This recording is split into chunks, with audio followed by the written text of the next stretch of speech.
Notice a broken sound. And after we do a shvarim, we go back to the straight sound of a tkiya. Tkiya, rak tkiya.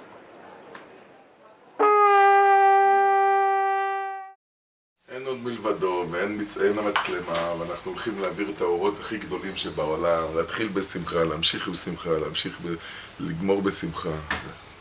אין עוד מלבדו. Shalom Avracha. We're studying this evening the Parshiyot of this week, Nitzavim Vayelech. Moshe is addressing the entire Jewish people. Atem Nitzavim Hayom Kullechem. You are all standing here today. Of course, the simple interpretation is that Moshe means he's talking. This is one of his final addresses before he leaves this world. We're at the very end of the Torah. You're all here today. Everybody's here today, standing before God. But according to one reading, it's not merely a historical account of how Moshe spoke to the entire people. We read the section of Nitzavim on the Shabbat, the last Shabbat of the year.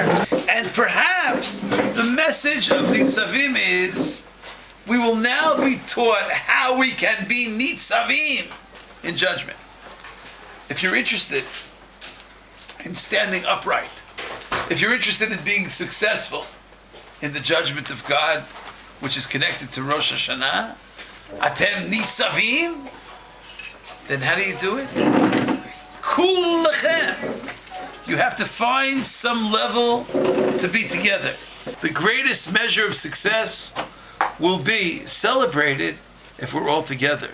Rashechem, Shiftechem.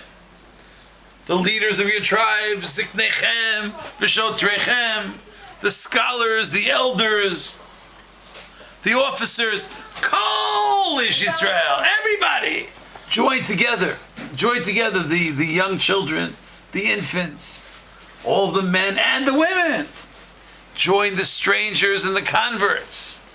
Mechotev Eitzecha Ad Shoev Mimecha. From גם פיזית וגם רוחנית. איך ילד יכול להיות עם זקן ברוחנית באותו...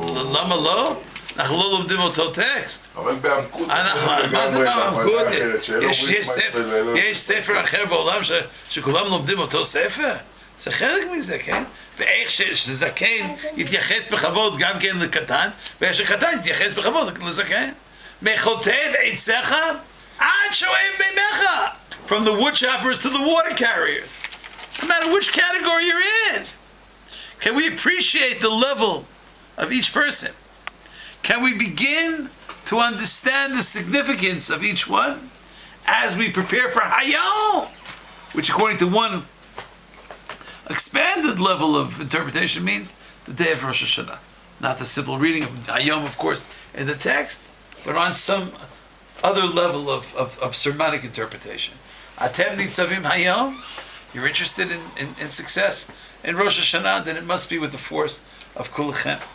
And the Zohar, that's the main work of Jewish mystical tradition, teaches the importance of joining together with the entire people based on the passage in the story of Kings. If you're interested, it's in Melachim Bet, Perek Dal, the 4th chapter of Kings 2. There's a famous story there, perhaps we'll remember, of Elisha and the great Shunammite woman. Remember that great woman? She was so kind together with her husband. She was so hospitable to the prophet. She provided him with food and with lodging and with a special attic apartment. Unfortunately, they were suffering a certain problem in the family, and the problem had something to do with fertility issues. They had no child. In the 4th chapter there we find the word Hayom. Vayihi Hayom Vayavo Shama. And on that day, there was a particular day that Elisha arrives in the house of the Shunammite woman. According to the Zohar, which day? The Zohar says that's the day of Rosh Hashanah. Elisha comes to the home of the Shunammite woman on the day of Rosh Hashanah, on the day of judgment. Elisha understands that this day, Hayom, this is the day of all days.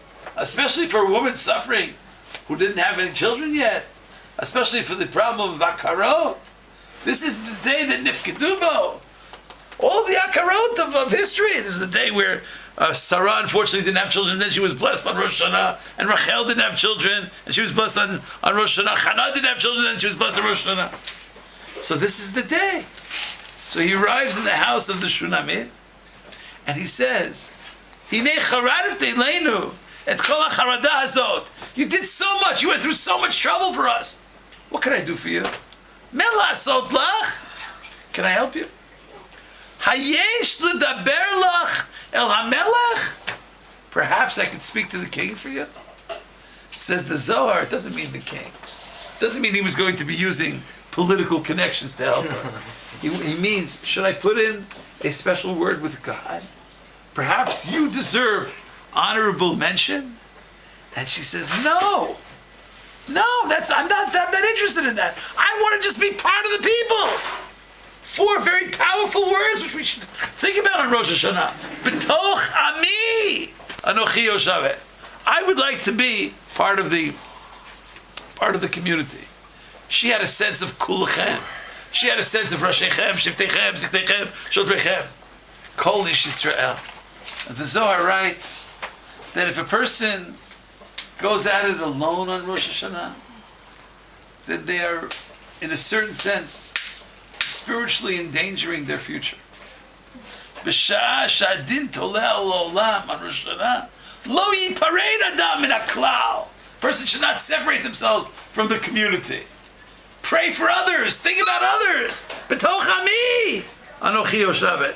The Hayom in the Elisha story reminds us of the Hayom in our parasha, because it's that aspect that moves us, that motivates us to pray with others.